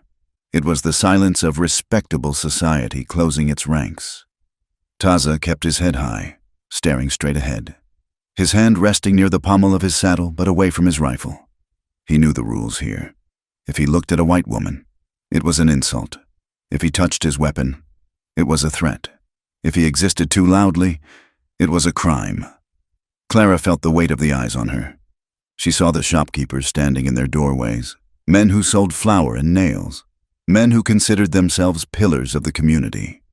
They looked at her with a mixture of pity and revulsion. To them, she was a tragedy, the white woman who had fallen. They dismounted in front of the territorial courthouse, a squat adobe building that smelled of old paper and stale tobacco. "Stay here," Clara said to Taza. "I will not leave you," Taza rumbled. "You cannot go in there. Taza, if you walk into that office, they will arrest you for vagrancy or worse before I can open my mouth. Stand by the horses. Be seen, but do not give them a reason." Taza hesitated, then nodded. He took the reins of her horse. "I will be here." Clara smoothed her dress, brushed the dust from her sleeves as best she could, and walked up the steps. Inside, the air was cool and dim. A clerk sat behind the high desk, scratching at a ledger with a steel-nibbed pen. He looked up as Clara approached. He was a young man with pomaded hair and a weak chin. "I need to see Judge Harlan," Clara said. The clerk blinked. He looked her up and down, taking in the travel-worn clothes, the sunburned face, the desperation. "The judge is busy. Madam, it is urgent. I have evidence of corruption at the San Carlos agency. I have evidence of murder," the clerk sighed, putting his pen down. He leaned back, a smirk playing on his lips. "Agency business is federal, ma'am, and murder, that's a matter for the sheriff. And the sheriff is currently Unavailable. Please, Clara said, leaning on the desk. Her voice was tight. I am Clara Alden. My husband is Taza, the scout. We are being hunted by Ephraim Crowell's men. The clerk's expression changed. The smirk vanished, replaced by a mask of polite bureaucratic stonewalling. Ah, Mrs. Alden, we have heard about you. He stood up, brushing lint from his vest. I am afraid the judge is not hearing petitions today, especially not domestic disputes. This is not a domestic dispute, Clara snapped. It is theft of government property. The clerk leaned forward. His voice dropped to a whisper. Mrs. Alden, let me give you some advice. Go home, Mr. Crowell is a respected man. He has friends in this building. Friends who do not like to see dirty laundry aired in the plaza. If you have a grievance, write a letter. We will file it. File it? Clara laughed. A harsh, jagged sound. You mean burn it. She turned and marched toward the inner door. The clerk scrambled around the desk. You can't go in there. Clara threw the door open. The office beyond was wood-paneled and smelled of whiskey. Judge Harlan sat behind a massive oak desk, a law book open before him. He was a lion of a man, with a shock of white hair and a face carved from granite, but sitting in the leather chair opposite him was Ephraim Crowell. Crowell held a crystal tumbler of amber liquid. He looked up as Clara burst in. He didn't look angry. He looked benevolent. He looked like a father waiting for a wayward child. Clara, Crowell said, setting his glass down. Thank God. We were just discussing how to find you. Clara stood in the doorway, her chest heaving. She looked at the judge. Judge Harlan, I'm here to report a crime. Harlan looked at her over his spectacles. He looked tired. He looked at Crowell, then back at Clara. Come in, Mrs. Alden, the judge said heavily. Close the door. Clara stepped in but left the door wide open. I want witnesses, she said. Crowell stood up. He walked toward her, his hands open, palms up. Clara, you are confused. The heat, the stress. It has been too much for you. Your father is worried sick. He says Taza dragged you into the mountains. He says you are suffering from exhaustion. You are a liar, Clara said. Her voice was steady, cutting through the room. You hired men to burn the food. You hired men to kill the witness. Samuel, Crowell shook his head sadly. See, paranoia. Samuel committed suicide. My dear, the boy was troubled. A thief. We found the evidence on him. You planted it, Clara shouted. Crowell stopped a few feet from her. His eyes were hard, but his voice remained soft. Soothing. Clara, look at yourself. You are in rags. You are living with a savage who has turned your mind against your own people. I am here to help you. I can take you back. We can annul this mistake. Taza can go back to his people, and you can go to a sanitarium for a few weeks. Rest, recover. He reached for her arm. Do not touch me, Clara hissed. She stepped back. I have the ledger page. Ephraim, I have the numbers. Crowell froze. For a split second, the mask slipped. A flash of pure, murderous calculation crossed his face. Then it was gone. A ledger page? Crowell chuckled. Scribbles on scrap paper? No court will accept that against the word of the Indian agent and a man of my standing. Judge Harlan cleared his throat. Mr. Crowell is right. Mrs. Alden. Without a witness. Documentation is just paper. Clara looked at the judge. She saw the defeat in his eyes. He wasn't corrupt, perhaps, but he was practical. He knew who paid for the courthouse roof. He knew who controlled the cattle vote. Then I will find a court that listens. Clara said. She turned and walked out. Crowell called after her. Clara, don't make a scene. Taza is outside. Isn't he? If you walk out there, you put him in danger. The sheriff is coming. Clara didn't stop. She walked through the clerk's office and out onto the steps. The plaza had changed. A crowd had gathered. It was Sunday, or close enough to it, and people were milling about after Mass. But now they were focused on the courthouse. Taza stood by the horses. He was surrounded. 4 deputies, men with badges pinned to dusty vests. stood in a semicircle around him. Their hands were on their holsters. Behind them, a group of townspeople watched, men in suits, women in lace shawls, cowboys leaning on fence posts. The sheriff, a man named Barton with a belly that strained his buttons and eyes like flint, was speaking to Taza. Vagrancy statute. Boy, you got no business in town unless you're on army business, and I don't see no lieutenant. I am waiting for my wife, Taza said. His voice was calm, but Clara could see the tension in his neck. He was a wire pulled to the breaking point. Your wife? Barton laughed. You mean the white girl you stole? I did not steal her. That ain't what her daddy says. That ain't what Mr. Crowell says. Clara ran down the steps. Sheriff, she shouted. The crowd turned. Clara stood on the bottom step, elevated slightly above them. She looked at the faces. She saw curiosity, judgment, and fear. Leave him alone, Clara said. He has broken no law. Sheriff Barton turned to her, tipping his hat with exaggerated politeness. Mrs. Alden, we're just checking his papers. Seems he's off the reservation without a pass. That makes him a fugitive. He is a youth. Army scout, Clara cried. Was, Barton corrected. Agent Meeks sent a telegram this morning.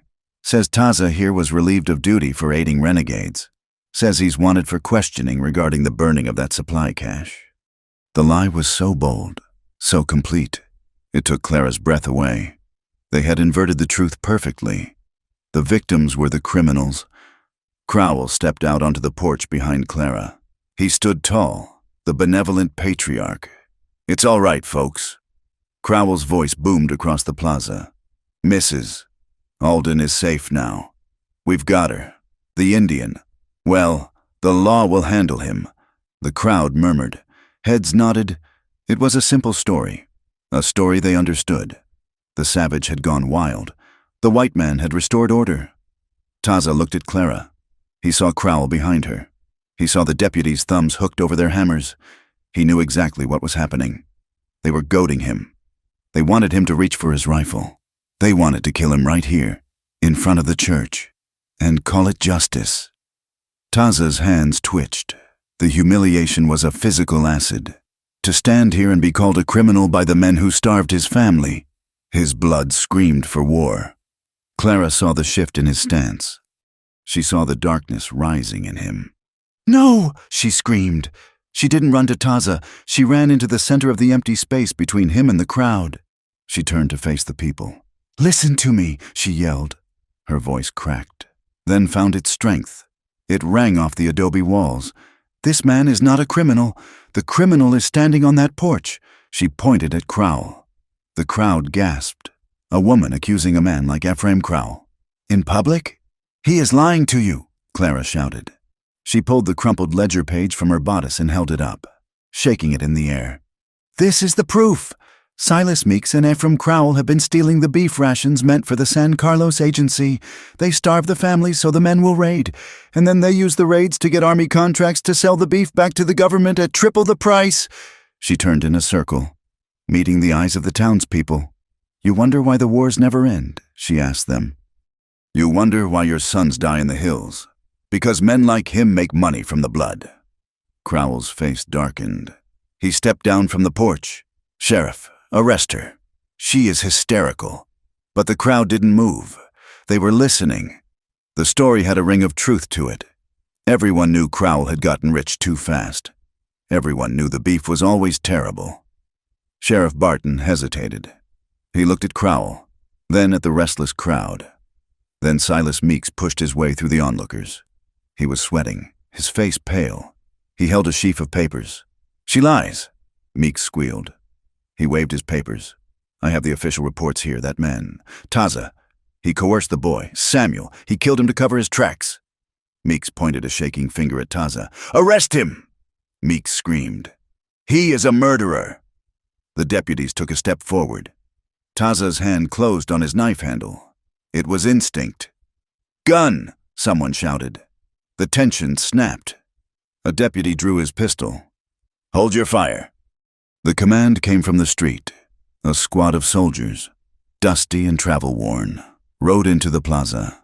At their head was Lieutenant Groton, The soldiers fanned out, their carbines unholstered but pointed at the sky. They formed a wall between the deputies and Taza. Lieutenant Groton dismounted. He walked into the center of the circle. He looked at Sheriff Barton, then at Crowell. "We will take custody of the prisoner." "Sheriff," Groton said. Barton spat. "This is civil matter. Lieutenant, it is a military matter," Groton said sharply. "Taza is a scout under my command. If he is to be charged, it will be by a military tribunal." Crowell walked down the steps, his face composed again, though his eyes were cold. "Lieutenant, you are interfering with justice. This man is dangerous. I know exactly what this man is." "Mr. Crowell," Groton said. He turned to Taza. "Taza, give me the knife." Taza looked at the lieutenant. He looked at Clara. Slowly, deliberately. He pulled the knife from its sheath and handed it. "Handle first, to Groton." "See," Meeks shouted. "He surrenders. He is guilty." Suddenly, a voice spoke from the edge of the plaza. It was not loud, but it cut through the noise like a razor. "He is not the one who buried the bodies." The crowd parted. An old man walked forward. He was Apache, small and withered, wearing a blanket over his shoulders and a battered felt hat. He walked with a stick, but his back was straight. It was Taza's uncle, Nana. Behind him were 3 other Apache men, unarmed, holding white flags of truce.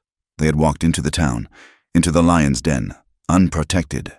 Nana stopped a few feet from Agent Meeks. He looked at the dough-faced man with eyes that had seen a century of sun and blood. "You say there was a raid," Nana said in broken English. "You say we stole the cattle," Meeks stammered. "The reports, the witnesses. We have the hides," Nana said. He gestured to one of the men behind him, who threw a bundle onto the ground. It unrolled. It was a cowhide. Burned into the flank was the brand of Ephraim Crowell. "We found these in the canyon," Nana said, "where the agent said the stolen cattle were. But they are not government cattle. They are Crowell's cattle. You moved your own herd to hide the theft, and you blamed us." Nana looked at the crowd. "My grandson died in the fire, you said. He said he was 12. We buried him. We did not raid. We mourned." The silence in the plaza was absolute. The physical evidence, the brand, was damning. It connected Crowell directly to the location of the alleged Apache stockpile. Crowell's face went purple. "This is a trick. They stole my cattle and branded them." Clara stepped forward again. She stood next to Nana. She stood next to Taza. 2 communities stood together in the dust. The white woman, the Apache scout, the elder. "Look at them," Clara shouted to the town. "Look at the men who are telling you the truth, and look at the man who is getting rich." She pointed at Crowell again. "I was his pawn. He tried to buy me to silence my father's debt. He tried to buy Taza to silence the tribe. He thinks everyone has a price, but we are not for sale." She looked at Taza. "We are not for sale." The crowd began to shout. The sentiment turned. Men who had been ready to lynch Taza were now looking at Meeks with disgust. Someone threw a cloud of dirt. It hit Meeks on the shoulder. "Sheriff!" Crowell roared. "Clear this plaza!" But Sheriff Barton didn't move. He saw the soldiers. He saw the angry townspeople. He saw the wind changing. He took a step back. "I reckon the army has jurisdiction." "Mr. Crowell," Barton mumbled. Groton turned to Meeks. "Silas Meeks, you are under arrest for fraud and misappropriation of government property." 2 soldiers grabbed Meeks. The agent began to weep, babbling excuses, pointing at Crowell. "He made me do it. It was his idea." Crowell stood alone in the center of the plaza. The illusion of his benevolence had evaporated. He looked at Clara with a hatred so pure it felt like heat. "You think this is over?" Crowell hissed, low enough that only she and Taza could hear. "You think a few words in the dirt change anything? I own the land."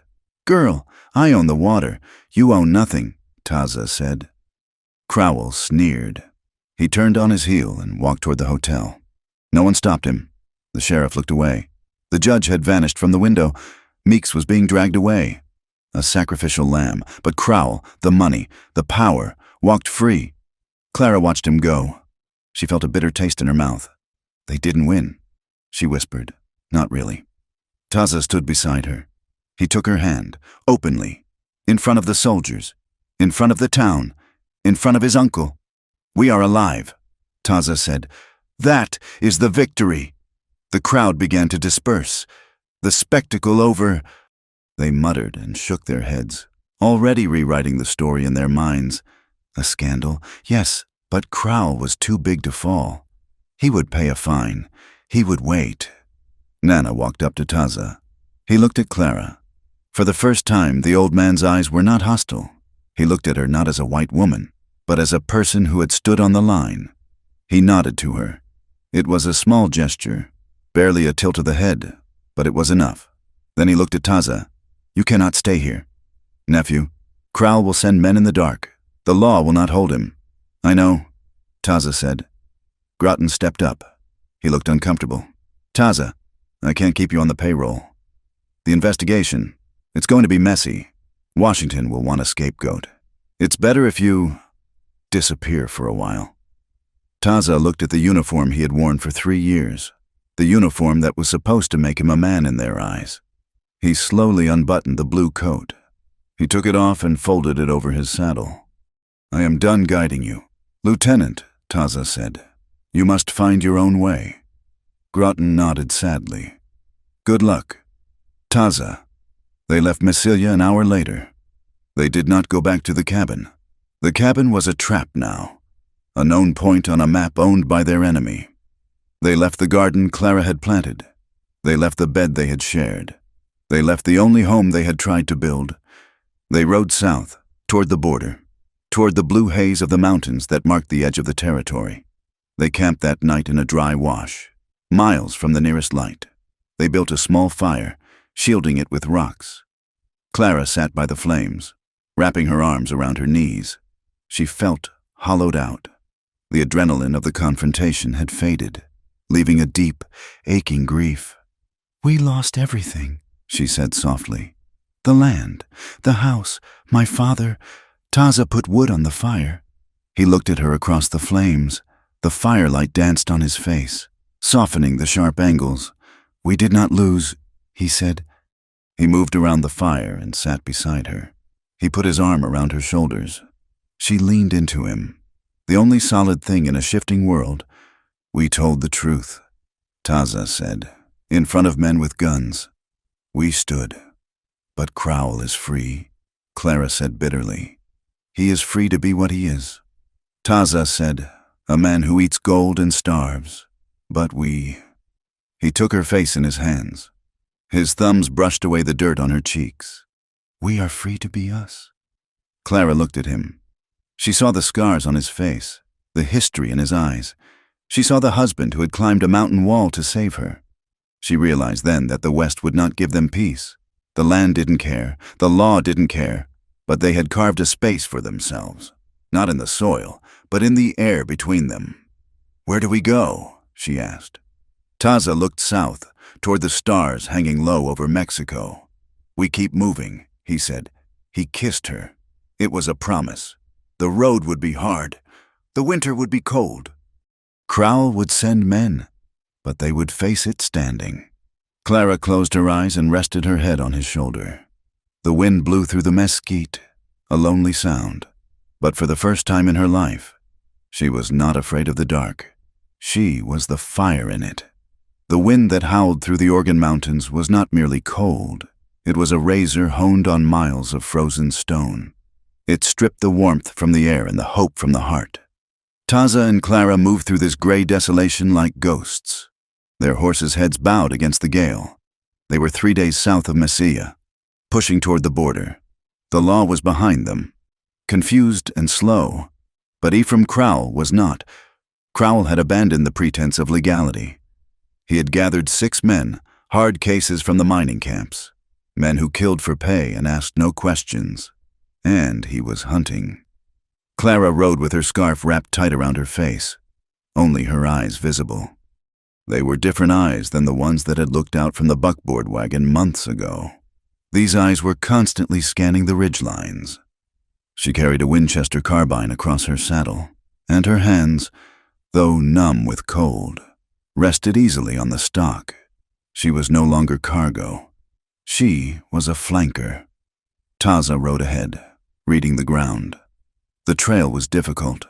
A tangle of scree and frozen mud. Every hour, he stopped, dismounted, and put his ear to the earth or checked the flight of the ravens. "They are close," Taza said, swinging back into the saddle.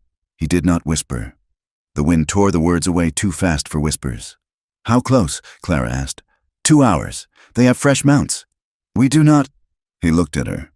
He saw the fatigue etched into her face, the way her shoulders slumped when she thought he wasn't looking. "We have to cross the Rio Grande at the Scorpion Ford," Taza said. "If we make the other side, the terrain breaks. We can lose them in the lava flows. And if we don't?" Taza looked back the way they had come. "Then we fight." They pushed the horses hard, sliding down steep ravines where the shale chattered under iron shoes. The sun began to dip, painting the sky in violent shades of bruise purple and blood orange. They reached the ford at twilight. The river was low, a sluggish brown snake between banks of tamarisk and willow. But as they splashed into the icy water, a rifle shot cracked the air. Water erupted in a geyser inches from Clara's leg. "Go!" Taza shouted, slapping the rump of her horse. They scrambled up the far bank, mud flying. Bullets whined past them. Cutting through the willow branches, they spurred their horses into the cover of a dense mesquite thicket, then bailed off, slapping the animals to send them running south as decoys. Taza and Clara dropped into a shallow depression behind a fallen cottonwood. Taza leveled his rifle. Clara checked the load in hers. Her hands were shaking, but she forced them to steady. "They are crossing," Taza said. Through the brush, they saw the shapes of riders splashing into the river. The silhouettes were dark against the fading light. There were 6 of them. Crowell was in the lead, unmistakable in his heavy bear fur coat. But then, a 7th rider appeared on the far bank. He did not ride with the others. He came from the north, galloping a lathered black mare. He was shouting, waving his hat. "Stop!" the rider screamed. "Ephraim, stop this!" Clara gasped. It was her father. Reverend Alden rode his horse straight into the water, putting himself between Crowell's men and the thicket where Clara hid. "Go back! Thomas!" Crowell roared, pulling his horse up. "Get out of the way! No!" The Reverend's voice was thin, breaking with terror and a desperate, belated courage. "You lied to me! Ephraim! You said you would bring her home! You are hunting them like animals! I am cleaning up a mess!" Crowell shouted. "Move, you old fool!" "I will not." The Reverend kicked his horse, splashing sideways to block the ford. "Clara, run! I was wrong! Run, child!" Crowell raised his pistol. He didn't hesitate. He didn't pause to consider the years of dinners they had shared, or the prayers the Reverend had offered for his soul. To Crowell, Thomas Alden was just another obstacle, a ledger entry that had become a liability. Crowell fired. The shot hit the Reverend in the chest. The impact knocked him backward over the cantle of his saddle. He hit the water with a heavy splash. The current caught him, turning the black coat slowly in the brown water. "Father!" Clara screamed. She started to rise. Taza grabbed her, pulling her down hard. "No, he killed him!" Clara sobbed, struggling against Taza's grip. Her grief was a sudden, white-hot explosion. "He killed him!" Taza held her, his arm like an iron band. "If you stand, you die. If you die, his death means nothing." He looked at her, his eyes fierce. "Make it mean something. Clara, fight!" Clara went still. She looked at the river, where her father's horse was scrambling up the bank, empty. She looked at Crowell, who was calmly reloading his pistol, signaling his men to advance. The last tether to her old life had just been severed. The man who had sold her had died trying to buy her back. It was a tragic, messy redemption. But it was done. Clara wiped her eyes with the back of her glove. She picked up her rifle. She cycled the lever. "Take the left flank," she said. Her voice was ice. "I have the center." Taza looked at her. He saw the transformation complete. She was not broken. She was forged. He nodded. Taza moved like a shadow, slipping through the mesquite to the left. Clara rested her rifle on the cottonwood log. She took a breath, held it, and aimed. She did not aim for the men. She aimed for the ground in front of Crowell's horse. She fired. The bullet struck a rock, sending a spray of stone fragments into the face of Crowell's mount. The horse reared, screaming, nearly unseating the rancher. "Ambush!" one of the hired guns shouted. Taza opened fire from the flank. He shot with terrifying precision, not to kill, but to disable. He shot the rifle out of one man's hands. He shot the hat off another. The hired men panicked. They were bullies, not soldiers. They were used to shooting running targets, not fighting an invisible enemy in a dense thicket, who shot back with military discipline. "Pull back!" one of them yelled. "We're sitting ducks!" Two of the riders turned their horses and scrambled back across the river. They weren't paid enough to die in the mud. Crowell fought to control his horse. "Cowards!" he screamed. "Get back here!" But the momentum had shifted. Clara fired again, hitting the saddle horn of the man next to Crowell. The man yelped and spurred his horse away. Only Crowell remained. He sat in the middle of the ford, water swirling around his boots, his face twisted in a mask of fury. "Come out!" Crowell bellowed at the brush. "Come out and face me, you savage!" Taza stepped out from the mesquite. He stood in the open, 10 yards from the water's edge. He held his rifle loosely in one hand, barrel pointing down. "I am here, Ephraim!" Crowell swung his pistol toward Taza. Clara stood up from behind the log. She leveled her rifle at Crowell's chest. "Drop it," she said. Crowell froze. He looked at Clara, then at Taza. He saw the rifle aimed at his heart. He saw the utter lack of fear in their eyes. "You won't shoot," Crowell sneered. "You're a church girl, and you're just a dog that needs a master." Taza walked toward the water. He walked calmly, his boots sinking into the mud. "I am not a dog," Taza said, "and I am not the monster you tell people I am. If I were, you would already be dead." Crowell's hand tightened on the pistol grip. "Don't do it, Ephraim," Taza said. Crowell fired. The bullet tore through the sleeve of Taza's coat, grazing his arm. Taza didn't flinch. He didn't return fire. He lunged. He covered the distance in 3 strides, splashing into the shallow water. He grabbed Crowell's wrist, twisting it with a bone-breaking force. The pistol fell into the river. Crowell lashed out with his other hand, striking Taza in the face. Taza took the blow.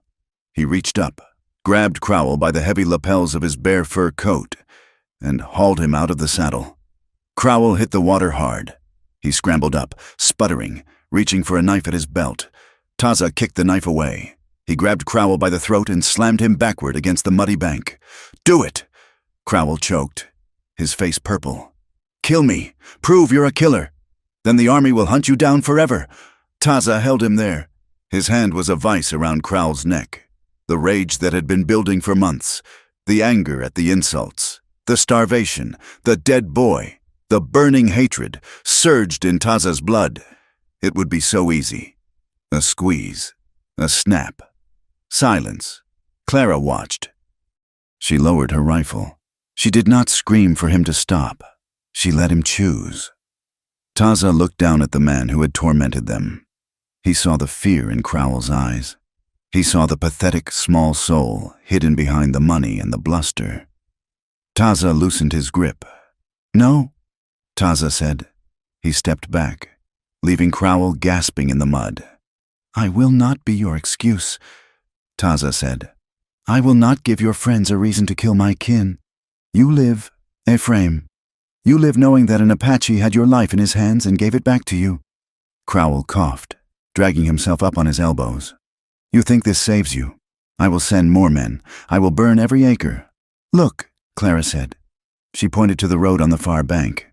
A stagecoach had stopped. The driver was standing on the box, a shotgun in his hand. 2 passengers, men in suits, were leaning out the window, and behind the coach, a patrol of 4 cavalry soldiers, attracted by the gunfire, had reined in. They had seen it all. They had seen the Reverend shot. They had seen Crowell fire first. They had seen the Apache spare the white man's life. Crowell looked over his shoulder. He saw the witnesses. He saw the soldiers watching him with cold suspicion. The narrative he had carefully constructed, the savage Indian, the helpless girl, had just been dismantled in the open light of day. He wasn't a hero protecting the frontier. He was a murderer in a riverbed. Crowell slumped back into the mud. He was finished, not dead, but stripped. The law might not hang him.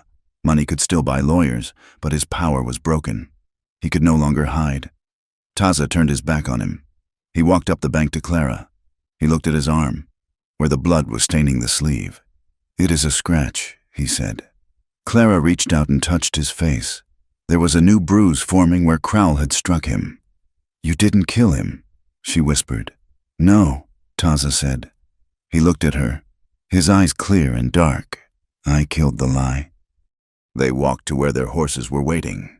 They did not look back at the river, where the soldiers were now riding down to arrest Crowell and retrieve the body of the Reverend. They did not wait for thanks or apologies. They mounted up. "Where now?" Clara asked. Taza pointed south. The mountains rose in jagged purple teeth against the dying light. Beyond them lay Mexico. Beyond that, a world that didn't know their names. They rode. The night came down hard, cold and vast. The stars appeared, sharp points of ice in a black sky. They rode close together, their stirrups touching. They had no land. They had no money. They carried the grief of a father dead in the water and a witness hanged in a cottonwood. They carried scars that would ache when the rain came. But as they crested the final ridge and looked out over the immense, indifferent basin of the Chihuahua Desert, Clara reached out and took Taza's hand. He squeezed it. They were not safe. The West did not promise safety. It promised only wind and stone and the relentless passage of time. But in that vast emptiness, they had found the only thing that could withstand it. They moved forward, two small shapes against the dark, choosing the road, choosing the risk, choosing each other. Thank you for listening to this story. It has been a journey through the dust and shadows of the American West, exploring how love can survive even when the world tries to crush it. I would love to hear from you. Please comment below and tell me where you are listening from. Did the ending resonate with you? If you enjoyed Clara and Taza's journey, please subscribe to From Wild West for more stories of the frontier. Share your thoughts in English in the comments. I read every one of them. Until next time, keep your eyes on the horizon.